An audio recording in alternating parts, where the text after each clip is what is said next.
سيدي يا رسول الله وعلى آلك وصحابك يا سيدي يا حبيب الله. الصلاة والسلام عليك يا سيدي يا رسول الله وعلى آلك وصحابك يا سيدي يا رحمة للعالمين.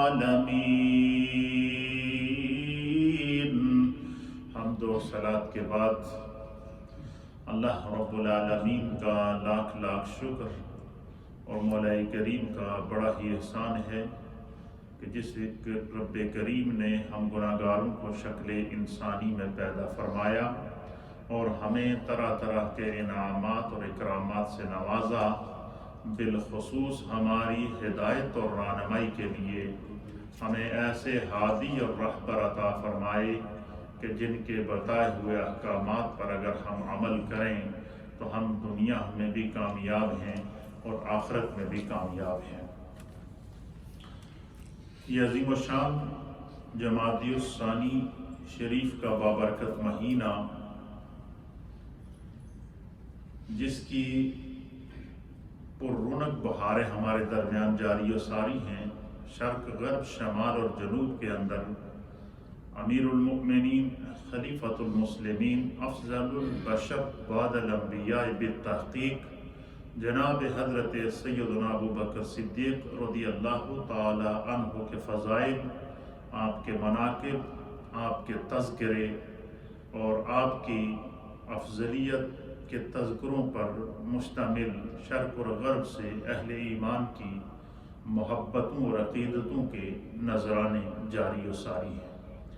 الحمدللہ ہماری اس مسجد میں مسلسل جتنے بھی پاکان امت کے ایام آتے ہیں ان کو پورے طز و احتشام کے ساتھ، انعام اور اکرام کے ساتھ ان کی تعلیمات، خدمات اور افکار کو بیان کیا جاتا ہے۔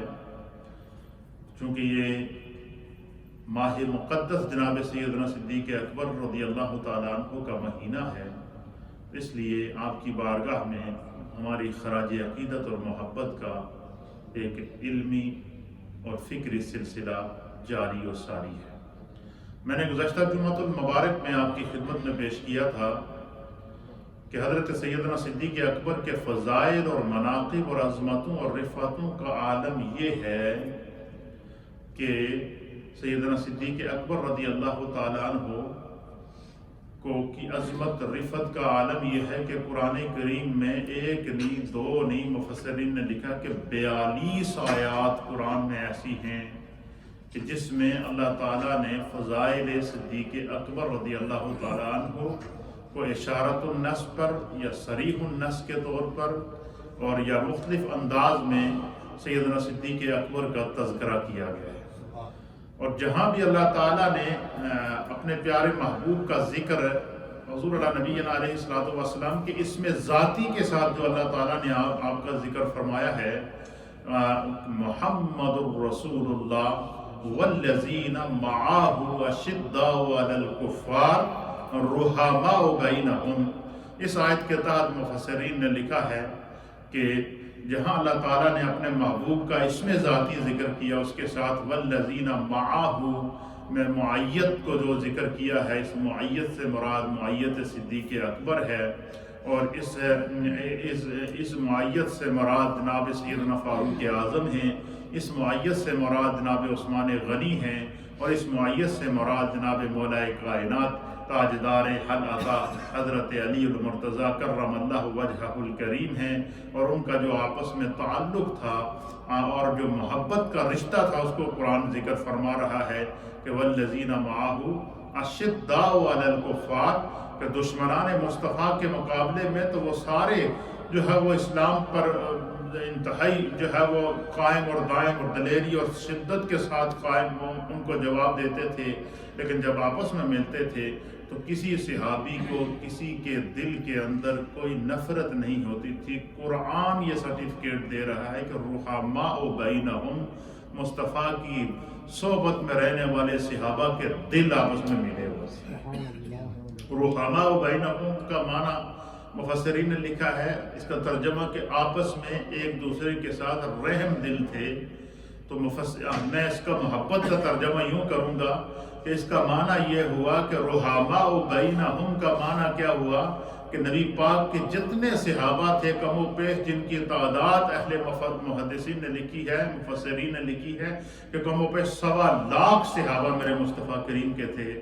تو اللہ فرماتا ہے رحماء بینہم، میرے مصطفیٰ کی بارگاہ میں آنے والے صحابہ کے دل آپس میں ملے ہوئے۔ سبحان اللہ۔ ان کے دلوں میں نہ ایک دوسرے کے لیے نفاق تھا، ان کے دلوں میں نہ ایک دوسرے کے لیے نفرت تھی، ان کے دلوں میں نہ ایک دوسرے کے لیے کسی قسم کی کوئی جو ہے وہ تحفظات تھے، بلکہ قرآن یا اللہ ان کی گواہی دے رہا ہے کہ رحماء بینہم، ان کے دل آپس میں ملے ہوئے تھے۔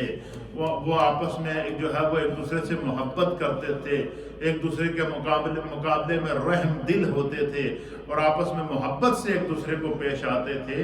اللہ کہہ رہا ہے کہ محمد عربی کے غلاموں کا آپس میں کوئی اختلاف نہیں ہے۔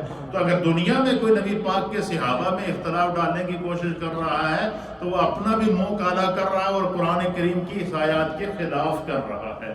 اس لیے اس طرح کا کوئی بھی عقیدے کا ڈاکو اگر آپ کو ٹکرائے جو نبی پاک کے صحابہ کی توہین کرتا ہوا نظر آئے تو سمجھ لینا اس کو خدا کی بھی مار ہے، قرآن کی بھی مار ہے، اور مصطفیٰ کی نظروں سے بھی یہ گرا ہوا ہے، اور اس کا دین کے ساتھ کوئی تعلق نہیں ہے۔ کیوں؟ قرآن نے اصول بیان کر دیا کہ محمد الرسول اللہ، محمد اللہ کے رسول ہیں، والذین معاہ، اور جو مصطفیٰ کی صحبت میں رہنے والے آپ کے صحابہ ہیں، جو آپ کی معیت میں رہنے والے آپ کے صحابہ ہیں، اشداء علی الکفار، ان کے مقابلے میں جب دین کے دشمن آتے تھے تو ان کے سامنے سیسا پلائی ہوئی دیوار بن جاتے تھے، اور جب وہ مصطفیٰ کے غلام ایک دوسرے سے ملتے تھے، ایک دوسرے کے پاس بیٹھتے تھے، اگٹھے جمع ہوتے تھے، اجتماعی شکل میں جمع ہوں، انفرادی شکل میں جمع ہوں، معاملات میں جمع ہوں، مسائل میں جمع ہوں، جس انداز سے بھی وہ جمع ہوتے تھے، اللہ فرماتا ہے رحماء بینہم، سارے ایک دوسرے نال وڈی محبت کرتے تھے، سارے دے دل ملے سنا۔ یہ گارنٹی کون دے رہا ہے؟ قرآن دے رہا ہے کہ نبی کے صحابہ کون تھے؟ آپس میں ایک دوسرے سے محبت کرتے تھے، ان کے درمیان کوئی تفاوت نہیں تھی، ان کے درمیان کوئی دوری نہیں تھی، ان کے درمیان کوئی بعد نہیں تھا، ان کے درمیان کوئی اختلاف نہیں تھا، وہ ایک دوسرے کے ساتھ محبت کرتے تھے۔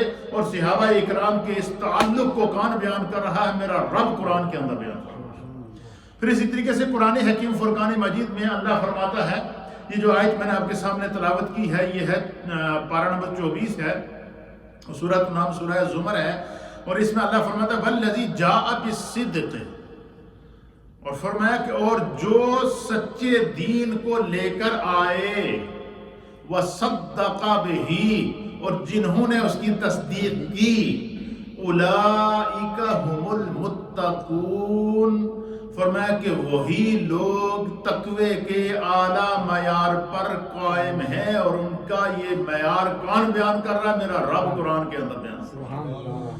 اب اس آیت کی تفسیر مولا کائنات، تاجدار حل عطا، مولا مشکل کشا، جناب حیدر کرار، حضرت علی المرتضیٰ بیان فرماتے ہیں کہ یہ جو آیت اللہ نے نازل کی ہے، یہ اللہ تعالیٰ نے اس میں اللہ نے اس کے ابتدائی حصے میں اللہ نے مقام مصطفیٰ کو بیان کیا ہے، اور اس کے دوسرے حصے کے اندر اللہ تعالیٰ نے مقام صدیق اکبر کو بیان کیا ہے۔ اور یہ کون بیان کر رہا ہے؟ فضیلت صدیق اکبر کون بیان کر رہا ہے؟ جناب حیدر کرار، تاجدار حل عطا، مولا مشکل کشا، مولا کائنات جناب حضرت علی المرتضیٰ کرم اللہ وجہہ الکریم۔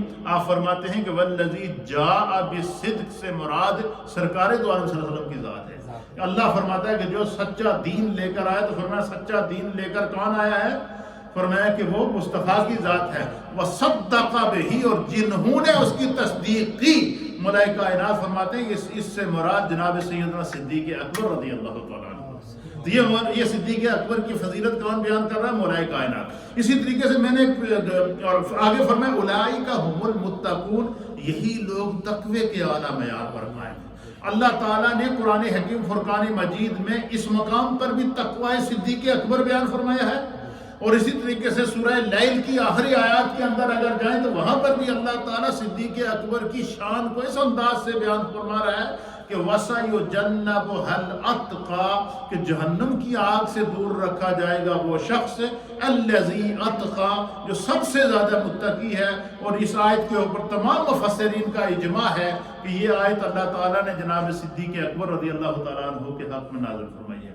تو اس آیت میں دو شانیں ہیں۔ پہلی شان کیا ہے؟ اللہ کہہ رہا ہے کہ اللہ فرماتا ہے کہ میرا صدیق جہنم سے آزاد ہے۔ حضور نے فرمایا کہ یا ابا بکر، اے میرے ابو بکر، انت عتیق من النار، خدا نے تنو جہنم تو آزاد کر دیتا۔ مقام ابو بکر صدیق آپ دیکھیے، عظمت صدیق اکبر دیکھیے، رفعت صدیق اکبر دیکھیے۔ مصطفیٰ نے اپنی زبان سے کہہ دیا کہ مصطفیٰ نے اپنی زبان سے کہہ دیا کہ یا ابا بکر انت عتیق من النار، اے میرے ابو بکر، خدا نے تمہیں جہنم سے آزاد کر دیا۔ اب جب مصطفیٰ نے اعلان کیا تو اللہ نے وہی نازل کر کے فرما دیا وَسَيُجَنَّبُهَا الْأَتْقَى، وہ جہنم دی آگ تو آزاد کی، فرمایا کہ جہنم کی آگ سے جو ہے وہ اللہ تعالیٰ نے اس شخص کو بری کر دیا ہے جو اتقا، سب سے زیادہ متقی ہے۔ اور تیسرے مقام پر اللہ تعالیٰ فرماتا ہے کہ ان اکرمکم عند اللہ اتقاکم، فرمایا کہ اللہ کے نزدیک عزت کا معیار برادری ہونا نہیں ہے، اللہ کے نزدیک عزت کا معیار کوئی سردار ہونا نہیں، اللہ کے نزدیک عزت کا معیار کوئی چودھری ہونا نہیں، اللہ کے نزدیک عزت کا معیار کوئی اقتدار ملک کا نہیں، اللہ کے نزدیک عزت کا معیار کوئی کسی ملک کی بادشاہت حاصل کرنا نہیں، اللہ کے نزدیک عزت کا معیار کسی ملک کا حاکم بن جانا، یہ اللہ کے نزدیک عزت کا معیار نہیں ہے۔ فرمایا خدا کے نزدیک عزت والا وہ ہے کہ ان اکرمکم عند اللہ اتقاکم، جو جتنا متقی ہوگا، جو جتنا نیک ہوگا، جو جتنا تقوی والا ہوگا، خدا کے نزدیک اس کی اینی بڑی عزت ہوئے گی۔ سبحان اللہ۔ عزت کا معیار کیا کر دیا؟ تقوی۔ اچھا اب تقوی کیا ہے؟ تقوی دا آسان ترجمہ تو ہوتا چھڑو، تقوی دا بڑا ہی آسان ترجمہ جو ہمارے مفسر ہیں، تقوی یہ ہے کہ جس طرح بندہ باہروں نظر آئے اسی طرح دے اندر ہوئے، جیسا اس کا کردار ہے ویسا ہی اس کا عمل ہو، جیسے اس کے افکار ہیں ویسا ہی اس کا عمل ہو، جیسی اس کی سیرت ہے ویسا ہی اس کا کردار ہو۔ جو وہ مجلس میں بیٹھے تو دیکھنے والے کہے جیسا یہ نظر آ رہا ہے ایسا ہی اندر سے ہے۔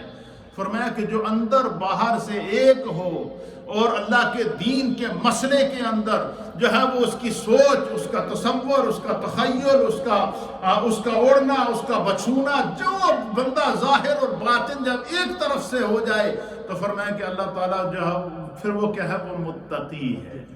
تو اب اللہ تعالیٰ کیا فرماتا ہے کہ اللہ کے نزدیک سب سے زیادہ عزت والا کون ہے؟ جو سب سے زیادہ متقی ہے۔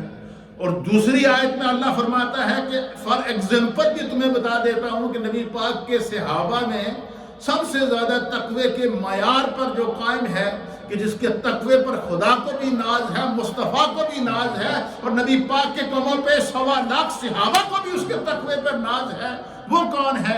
اللہ فرماتا ہے وَسَيُجَنَّبُهَا الْأَتْقَى، وہ جو ہے جہنم کی آگ سے دور رکھا جائے گا جو سب سے زیادہ متقی ہے۔ تو سب سے زیادہ متقی کون ہے صحابہ میں؟ انبیاء کے بعد صحابہ میں تقوی کے معیار پر سب سے زیادہ جو بلند اور بالا مقام پر کون ہے؟ اللہ نے نشاندہ فرما دی کہ وہ ابو بکر ہے، کہ ابو بکر جس طرح ظاہر نظر آ رہا ہے اس طرح ابو بکر کا باطن ہے، جس طرح ابو بکر کا ظاہر ہے اسی طرح باطن ہے۔ تو یہ اللہ تعالیٰ نے حضرت ابو بکر صدیق کا تقوی بھی بیان کیا، حضرت ابو بکر صدیق کو جہنم سے آزاد ہونے کا اعلان بھی فرما دیا۔ قرآن میں اللہ نے حضرت سیدنا صدیق اکبر کی صحابیت کا بھی اعلان کر دیا، قرآن میں سیدنا صدیق اکبر کی معیت کا بھی اعلان کر دیا، قرآن میں سیدنا صدیق اکبر رضی اللہ تعالیٰ عنہ کی صدیقیت کا بھی اعلان کر دیا، قرآن میں صدیق اکبر رضی اللہ تعالیٰ عنہ کے صدق کا بھی اعلان کر دیا، قرآن میں سیدنا صدیق اکبر کی تصدیق کا بھی اعلان کر دیا کہ محمد عربی جب آپ نے دین کا اعلان کیا، اسلام کا اعلان کیا، اعلان نبوت کیا، تو سب سے پہلے میرے مصطفیٰ پر مردوں میں ایمان لانے والی جو ذات تھی، جس نے بلا چون و چرا، بلا سوچے سمجھے جب سبقت لے جا کر سب سے پہلے محمد عربی پر ایمان لائے اور حضور کے لائے ہوئے دین کی تصدیق کی، اس کا نام ابو بکر ہے۔ یہ سیدنا صدیق اکبر کا مقام، آپ کی عظمت اور آپ کی رفعت ہے۔ تو اللہ تعالیٰ نے قرآن میں اس طرح متعدد مقامات پر سیدنا صدیق اکبر اشارۃ النص کے طور پر، اور اسی طریقے سے جب وہ نصوص قطعیہ کے طور پر، اور اسی طریقے سے جو ہے وہ مختلف انداز سے اللہ تعالیٰ نے مقام سیدنا صدیق اکبر کو بیان کیا۔ اسی طریقے سے قرآن حکیم فرقان مجید کی 42 آیات، جیسا کہ میں نے آپ کی خدمت میں عرض کیا، اسی طریقے سے نبی پاک صلی اللہ علیہ وسلم کی تقریباً 500 سے زائد احادیث، کتنی؟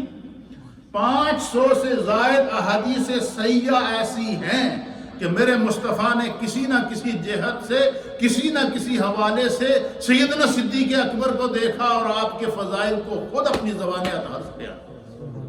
اس زبان سے میرے مصطفیٰ نے افضلیت صدیق اکبر کو بیان کیا، جس زبان کا اظہار رب فرما رہا ہے کہ وَمَا يَنْتِقُ عَنِ الْهَوَىٰ إِنْ هُوَ إِلَّا وَحْيٌ يُوحَىٰ۔ فرمایا میرا مصطفیٰ اپنی مرضی نال منہ وچ کوئی گل کڈدا ہی نہیں، اپنی مرضی سے بولتا ہی نہیں، اس کی اپنی مرضی ہے ہی نہیں، نہ اس کی اپنی سوچ ہے۔ فرمایا کہ میرا محبوب جو بھی بولتا ہے یہ خدا کی طرف سے محبوب کو القاء کیا جاتا ہے۔ محبوب کی زبان پر جاری ہونے والا جو حق ہے، فرمایا یہ اللہ کی طرف سے ان کو وحی کیا جاتا ہے۔ مصطفیٰ اس سے 500 کے قریب احادیث ایسی مفسرین نے جن کو کنٹینیولی طور پر لکھا ہے، اس طرح تو 500 سے بھی زائد احادیث ہیں، لیکن 500 کے قریب وہ احادیث ہیں جن کو علامہ ابن عساکر نے جس طرح اشارہ دیا ہے تاریخ دمشق کے اندر کہ 500 سے زائد احادیث ایسی ہیں جن کو میرے مصطفیٰ نے خود فضائل صدیق اکبر کے طور پر بیان کیا، اور وہ انشاءاللہ میں آپ کی خدمت میں آگے چل کے چند احادیث پیش کروں گا۔ مثلا اللہ تعالیٰ نے صدیق اکبر کو اعلیٰ اور عرفہ مقام کیسے عطا فرمایا تھا، اس کو سمجھنے کے لیے میں آپ کے سامنے ایک حدیث پیش کرتا ہوں، جس کو آپ سمجھیں گے تو انشاءاللہ العزیز آپ کے ذہن کے اندر اور فکر کے اندر بات بیٹھ جائے گی کہ سیدنا صدیق اکبر رضی اللہ تعالیٰ عنہ کی عظمت اور آپ کی رفعت کو اللہ تعالیٰ نے قرآن حکیم فرقان مجید میں تو بیان کیا ہی ہے، لیکن میرے مصطفیٰ نے کس انداز سے اس کو بیان فرمایا ہے۔ اب حضور نبی علیہ السلام کی حدیث ہے، حضور علیہ السلام نے فرمایا کہ جب اللہ کے حبیب علیہ السلام بیمار ہوئے، آخری ایام علالت میں 17 نمازیں ایسی ہوئیں جو سرکار اتنے شدید علیل ہوئے کہ مسجد میں آپ آ کر خود نہیں پڑھا سکے، تو حضور نبی علیہ السلام نے ام المؤمنین سیدہ عائشہ صدیقہ رضی اللہ تعالیٰ عنہ جو سیدنا صدیق اکبر کی بیٹی تھی اور سرکار کی زوجہ محترمہ تھی، تو آپ نے سیدہ ام المؤمنین سے فرمایا کہ مرو ابا بکر فلیصلی بالناس، فرمایا کہ عائشہ ابو بکر سے کہہ دو کہ کیا کریں، فلیصلی بالناس، کہ وہ لوگوں کو نماز پڑھائیں۔ کیا فرمایا کہ ابو بکر سے کہہ دو کہ لوگوں کو نماز پڑھائیں، تو آپ نے فرمایا کہ آپ نے عرض کیا کہ یا رسول اللہ، حضرت ابو بکر رقیق القلب ہیں، بہت نرم دل ہیں، وہ جب دیکھیں گے کہ آقا علیہ السلام مصلی پر تشریف نہیں لائے تو وہ برداشت نہیں کر سکیں گے، تو آپ کسی اور کو کہہ دیں۔ تو حضور نے پھر فرمایا مرو ابا بکر فلیصلی بالناس، ابو بکر سے کہہ دو کہ وہ لوگوں کو نماز پڑھائے۔ تیسری مرتبہ پھر یہی فرمایا، اور پھر سیدنا صدیق اکبر رضی اللہ تعالیٰ عنہ نے حضور علیہ السلام کی حیات میں آپ کی موجودگی میں 17 نمازیں پڑھائی ہیں۔ کتنی نمازیں پڑھائی ہیں؟ اور ایک وقت ایسا آیا کہ جب سرکار دو عالم صلی اللہ علیہ وسلم نے حضرت ابوبکر صدیق سے کہا نا کہ صدیق نماز پڑھاؤ، اور سرکار دو عالم صلی اللہ علیہ وسلم آپ نے دیکھا کہ جو لوگ مدینہ طیبہ گئے کہ مسجد نبوی شریف کا جو گنبد خضراء میں جو حجرہ مصطفیٰ کریم ہے وہ بالکل محراب کے سامنے ہے، ایک سائڈ کے اوپر محراب کے آتا ہے، تو وہاں سے کھڑکی کھلتی تھی، تو جب ابو بکر صدیق رضی اللہ تعالیٰ عنہ مصلی پر کھڑے ہوئے آپ نے نماز شروع کی تو سیدنا صدیق اکبر کو دیکھنے کے لیے حضور علیہ الصلوۃ والسلام نے اپنے کمرے کی کھڑکی کھولی اور دیکھا کہ میں دیکھوں میرا صدیق کیسے نماز پڑھا. اپنی حیات میں آپ کا انتخاب کر کے آپ کی افضلیت کا اعلان کیا, حدیث میں اعلان کر کے آپ کی افضلیت کا اعلان کیا, اللہ نے آپ کی صحابیت کو بیان کر کے آپ کی افضلیت کا اعلان کیا, اللہ نے آپ کی صدیقیت کا اعلان کر کے آپ کی افضلیت کا اعلان کیا, اللہ نے آپ کی معیت کا اعلان کر کے آپ کی جو ہے وہ افضلیت کا اعلان کیا. اللہ پاک نے آپ کی جو ہے وہ ہجرت کے لیے مصطفیٰ کریم کے ساتھ انتخاب کر کے آپ کی عظمت اور رفعت کا. تو سیدنا صدیق اکبر رضی اللہ تعالیٰ عنہ نے یہ کہہ دیا تھا کہ میں, میری اولاد, میری, اور یہ بھی آپ کو بتاؤں کہ نبی پاک صلی اللہ علیہ وسلم پر جو صحابہ ایمان لائے نا, ان میں سے بعض کی عمر 100 سال سے اوپر تھی, بعض ان کے والد صاحب جو حضرت صدیق اکبر کے والد تھے ان کی عمر تقریباً 90 سال تھی. اسی طریقے سے جو ہے وہ جب صدیق اکبر ایمان لائے تو اس وقت آپ کی عمر 38 سال تھی. تو جب مولا کائنات ایمان لائے تو روایات کے مطابق آپ کی عمر 10 سال تھی. تو یہ بعض صحابہ وہ تھے کہ جو خود ایمان لائے, ان کے خاندان والے ایمان نہیں لائے. بعض وہ تھے جو خود ایمان لائے تو ان کی اولاد ایمان نہ لائی. لیکن سیدنا صدیق اکبر رضی اللہ تعالیٰ عنہ کو اسلام کے اندر یہ عظمت اور یہ رفعت حاصل ہے کہ آپ نبی پاک پر ایمان لائے. آپ کے والد حضرت عثمان جن کو ابو قحافہ کہتے تھے وہ ایمان لائے, خود صدیق اکبر ایمان لائے, آپ کے بیٹے ایمان لائے, آپ کے پوتے ایمان لائے. حضور نبینا علیہ الصلوۃ والسلام کی موجودگی میں 3 سے 4 نسلیں, 4 جنریشن تک جو ہے حضور حضرت ابوبکر صدیق کی اولاد حضور کی موجودگی میں آپ پر ایمان لے کے شرف صحابیت حاصل کرتے. یہ اللہ تعالیٰ حضور علیہ الصلوۃ والسلام نے فرمایا کہ جس نے بھی اسلام پر کوئی نہ کوئی احسان کیا ہے, فرمایا کہ میں مصطفیٰ نے اس کا احسان اتار دیا ہے, الا ابا بکر, مگر ابو بکر کے احسانوں کا بدلہ اس کو خدا عطا فرمائے. اچھا 500 سے زائد حدیث. دوسری حدیث سماعت فرمائیے. یہ حدیث ہے, اس حدیث کی راویہ ہیں جناب ام المؤمنین سیدہ عائشہ صدیقہ رضی اللہ تعالیٰ عنہ. آپ فرماتے ہیں کہ سرکار دو عالم صلی اللہ تعالیٰ علیہ وسلم اپنے گھر کے جو ہے حسین میں جلوہ افروز تھے, اور اس انداز سے بے تکلف ہو کر آپ اپنے رات 14ویں کا چاند تھا اور چاندنی تھی, موسم بالکل صاف تھا, آسمان صاف تھا, چاند ستاروں سے بھرا ہوا تھا. تو ام المؤمنین کہتی ہیں کہ سرکار دو عالم صلی اللہ علیہ وسلم تشریف فرما تھے, آپ لیٹے ہوئے تھے, اور آپ فرماتی ہیں کہ حضور علیہ السلام کا جو سر مبارک تھا وہ میری گود میں تھا. ام المؤمنین سیدہ عائشہ کیا فرماتی ہیں, حضور علیہ السلام کا سر میری گود میں تھا اور سرکار دو عالم صلی اللہ علیہ وسلم بیٹھے ہوئے تھے. بڑا پیارا موسم تھا, رات تھی, چاندنی تھی, آسمان ستاروں سے بھرا ہوا تھا. آپ فرماتی میں جس طرف نظر دوڑاتی نا تو اس طرف چاند آسمان ستاروں سے بھرا ہوا نظر آتا. تو ام المؤمنین کہتی ہیں کہ میں نے عرض کیا کہ یا رسول اللہ, یا حبیب اللہ, میرے ماں باپ آپ پر قربان ہو جائیں, کیا یہ جو آسمان کے ستارے ہیں, ان آسمان کے ستاروں کے برابر بھی آپ کے صحابہ میں سے کسی کی کوئی نیکیاں ہوں؟ حضور نے فرمایا ہاں. کیا فرمایا؟ آسمان کے ستاروں کے برابر بھی جو ہے وہ نیکیاں ہیں. تو آپ نے عرض کیا کہ یا رسول اللہ آسمان کے ستاروں کے برابر کس کی نیکیاں ہیں؟ حضور نے فرمایا عمر کی. کیا فرمایا؟ فرمایا عمر کی نیکیاں آسمان کے ستاروں کے برابر ہیں. اب آپ اس سے مقام فاروق اعظم تو ہے ہی ہے, لیکن آپ علم مصطفیٰ دیکھیے کہ حضور علیہ السلام اپنے صحابہ کے احوال اور ان کی نیکیوں سے بھی واقف ہیں. آپ فرماتی ہیں تو پھر میں نے عرض کیا کہ یا رسول اللہ پھر میرے والد جناب ابو بکر صدیق رضی اللہ تعالیٰ عنہ کی نیکیوں. حضور نبی علیہ السلام نے فرمایا کہ عائشہ عمر کی ساری زندگی کی نیکیاں ایک طرف اور ابو بکر کی غار والی نیکی ایک طرف.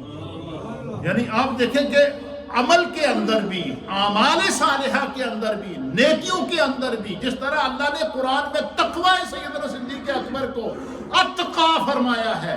اسی طرح نیکی کے باب کے اندر بھی میرے مصطفیٰ کریم نے فرما دیا کہ نیکیاں تو سب صحابہ کی ہیں، موجود ہیں، اور ان میں سے بعض وہ ہیں کہ جن کی آسمان کے ستاروں کے برابر نیکیاں ہیں، لیکن ان تمام کی نیکیاں ایک طرف ہیں، ابو بکر کی ایک نیکی ایک طرف ہے۔ اس کے اوپر مفسرین نے تبصرہ کیا ہے کہ نبی علیہ الصلوۃ والسلام نے فرمایا، اب حدیث کے الفاظ سنیے، مشکات شریف کی حدیث ہے، حضور علیہ الصلوۃ والسلام نے ام المؤمنین کو مخاطب کر کے فرمایا، قال، حضور علیہ السلام نے فرمایا، جمیع حسنات عمر کا حسنات واحدۃ من حسنات ابی بکر، حضور نے فرمایا عمر دیاں ساری زندگی دیاں نیکیاں جمع کر دو، وہ ایک طرف ہے، ابو بکر دی ایک نیکی ایک طرف ہے۔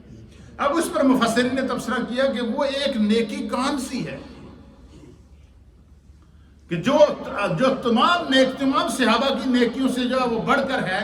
فرمایا کہ وہ نیکی وہ ہے کہ جب غار ثور میں صرف مصطفیٰ کریم تھے، حضرت ابو بکر صدیق تھے، اور سرکار دو عالم صلی اللہ علیہ وسلم سیدنا صدیق اکبر کی گود میں اپنا سر مبارک رکھ کے آرام فرما رہے تھے، تو سیدنا صدیق اکبر کے پاؤں کی ایڑی کو سانپ کاٹ رہا تھا۔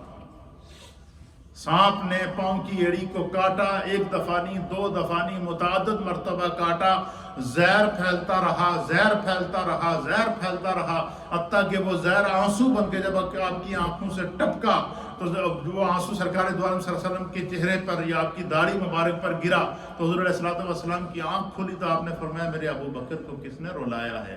تو آپ نے عرض کیا یا رسول اللہ مجھے سانپ نے کاٹا ہے، تو میں نے اس لیے پاؤں نہیں ہٹایا کہ کہیں یہ سانپ نکل کر میرے مصطفیٰ کو نقصان نہ پہنچا۔ دشمن مکے سے پیچھا کر رہے ہیں، دفاع ابو بکر کر رہے ہیں، یہ شجاعت ابو بکر ہے۔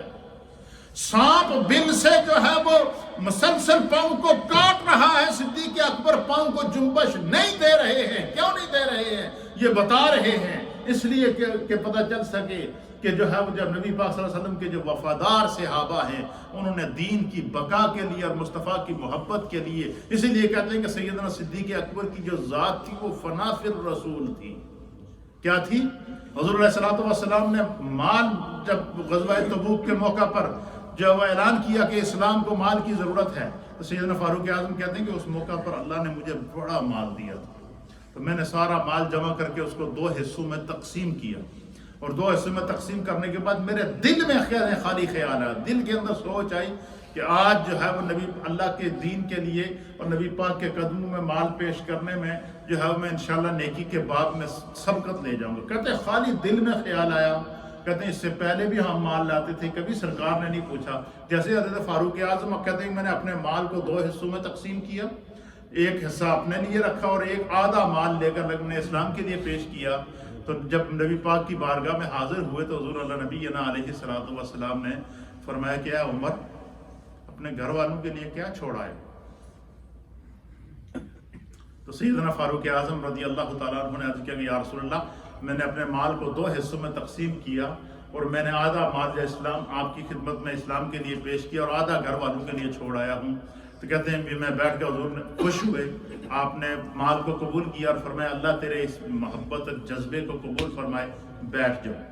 سیدنا فاروق اعظم کہتے ہیں میں بیٹھ گیا، دل میں خیال تھا کہ آج شاید مجھ سے زیادہ کوئی مال لے کر نہ آئے، لیکن کہتے ہیں کہ بعد جب سیدنا صدیق اکبر تشریف لائے تو انہوں نے اپنے گھر کا کہ ایک جو سوئی تھی نا گھر میں وہ بھی نہیں چھوڑی، صرف ایک چادر جس سے پردہ کرنا واجب تھا، اور اس چادر سے انہوں نے کیا کیا ہوا تھا؟ تہمت باندھا، اور اسی چادر کے اوپر جو ہے وہ کندھے سے اوپر اس طرح کر کے ببول کے درخت کے کانٹے لگا کر اب اپنا سارا مال لے کر آ گئے۔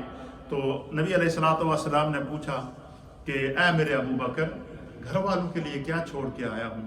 تو آپ نے فرمایا گھر میں اللہ اور اس کے رسول کو چھوڑ آیا ہوں، ان کا نام چھوڑ آیا ہوں، ان کی محبت چھوڑ آیا ہوں، باقی جو کچھ ان کے صدقے ملا تھا اسلام کے لیے قربان کر۔ پھر جب آپ ایمان لے کر آئے تو آپ مکے کے سب سے بڑے تاجر تھے، آپ کے پاس بہت بڑی دولت تھی، ساری کی ساری دولت اسلام کے لیے لوٹا دی۔ جب بھی سرکار دو عالم صلی اللہ علیہ وسلم نے جب وہ اسلام کے لیے آپ کو طلب کیا، اپنا مال بھی قربان کیا، جان بھی قربان کی سانپ کے منہ کے اندر دے کر، اولاد بھی قربان کر دی، اپنا ہر چیز قربان کر دی. اسی لیے سرکار دو عالم صلی اللہ تعالیٰ علیہ وسلم نے فرمایا کہ جس نے بھی اسلام پر کوئی تھوڑا سا بھی احسان کیا ہے، میں محمد نے اس کا احسان کا بدلہ اتار دیا ہے، الا ابا بکر، مگر ابو بکر کے احسان کا بدلہ اس کا رب اس کو عطا فرمائے. یہ سیدنا صدیق اکبر رضی اللہ تعالیٰ عنہ کی عظمت ہے، آپ کا مقام ہے.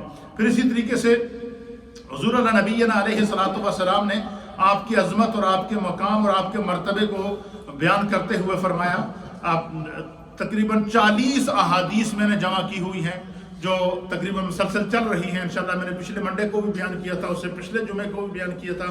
40 احادیث صحیحہ وہ ہیں کہ جو میرے مصطفیٰ کریم نے فضیلت سیدنا صدیق اکبر کے اندر بیان فرمائی ہے. حضرت عائشہ صدیقہ رضی اللہ تعالی عنہا آپ بیان کرتی ہیں کہ حضرت عمر نے نبی اکرم صلی اللہ تعالی حضرت عمر نے فرمایا کہ حضرت ابوبکر صدیق ہمارے سردار ہیں اور ہم میں سب سے افضل ہیں، اور رسول اللہ صلی اللہ علیہ وسلم کے نزدیک بھی سب سے افضل اور سب سے محبوب ہیں. یہ فضیلت صدیق اکبر کان بیان کر رہا ہے حضرت فاروق اعظم. اس سے پہلے والذی جاء بالصدق وصدق بہ، کہ حضور جو دین لے کر آئے، مولائے کائنات جناب حیدر کرار فرماتے ہیں دین لے کر آنے والی ذات مصطفیٰ کی ہے. وصدق بہ سے مراد سب سے پہلے اس کی تصدیق کرنے والی ذات ابوبکر صدیق کی ہے. مولائے کائنات آپ کی فضیلت کو بیان کر رہے ہیں. حضرت عثمان غنی آپ کی فضیلت کو بیان کر رہے ہیں. نبی پاک کے کم و بیش 1.25 لاکھ صحابہ نے آپ کی عظمت اور فضیلت کو بیان فرمایا ہے.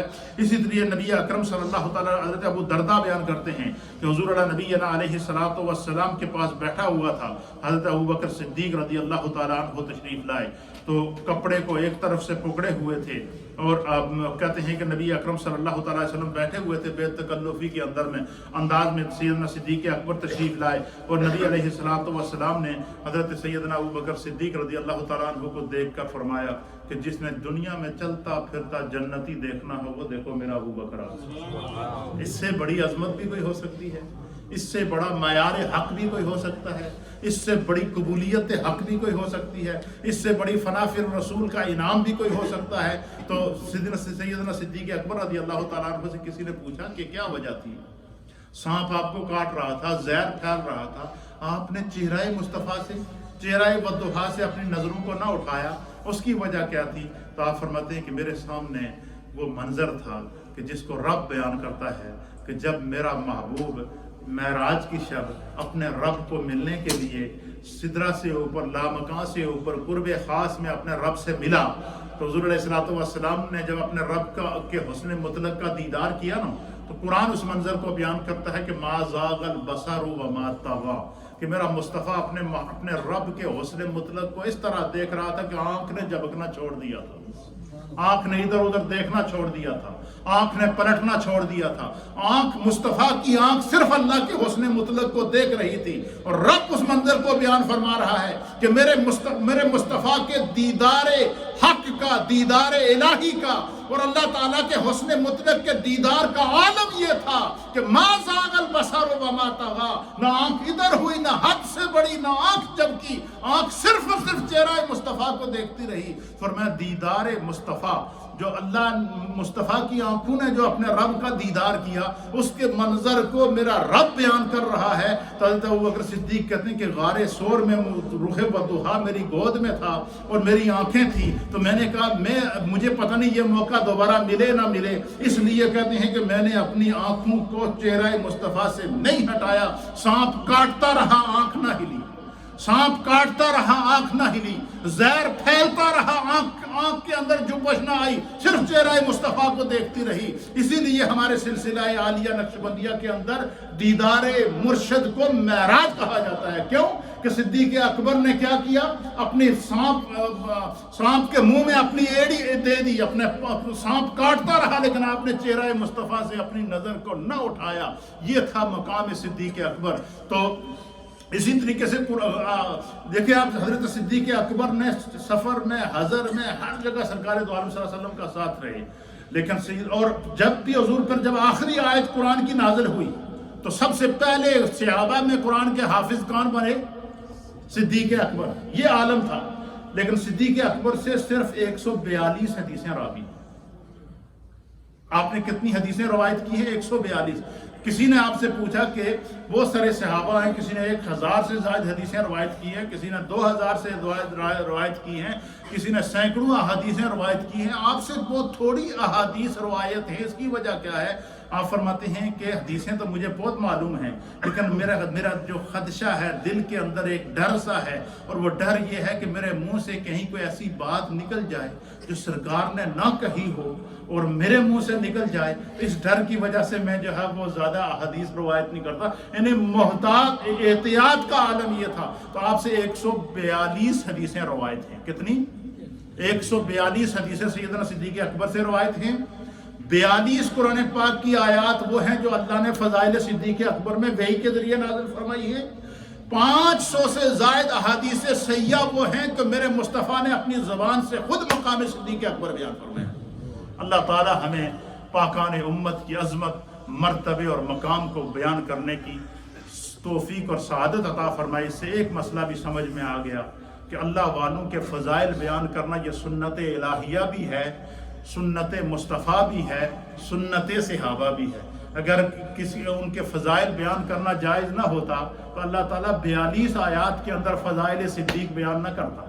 اگر اولیاء اللہ کی عظمت بیان کرنا جائز نہ ہوتا تو اللہ تعالیٰ جو ہے وہ نام لے کر حضرت صدیق اکبر رضی اللہ تعالیٰ عنہ کی صحابیت کا اعلان نہ فرماتا. تو آپ کو صحابی کا وحی کے ذریعے آپ کی صحابیت کا اعلان کر کے بتا دیا کہ اولیاء اللہ کے فضائل بیان کرنا یہ سنت الہیہ ہے. مصطفیٰ کریم نے 500 سے زائد احادیث مقام صدیق اکبر کو خود اپنی زبان اطہر سے بیان کر کے بتا دیا کہ پاکان امت کی عظمت کو بیان کرنا یہ سنت مصطفیٰ ہے. اور پھر سیدنا فاروق اعظم نے، سیدنا عثمان غنی نے، مولائے کائنات جناب سیدنا علی المرتضیٰ کرم اللہ وجہہ الکریم نے اور نبی پاک کے کموں پہ 125,000 صحابہ نے فضائل صدیق اکبر بیان کر کے یہ بتا دیا کہ اللہ والوں کی عظمت کو بیان کرنے سے دل کو سکون بھی ملتا ہے، سنت الہیہ بھی ادا ہوتی ہے، سنت مصطفیٰ بھی ادا ہوتی ہے، سنت صحابہ بھی ادا ہوتی ہے. خدا ہمیں پاکان امت کی عظمت کو سمجھنے کی توفیق عطا فرمائے.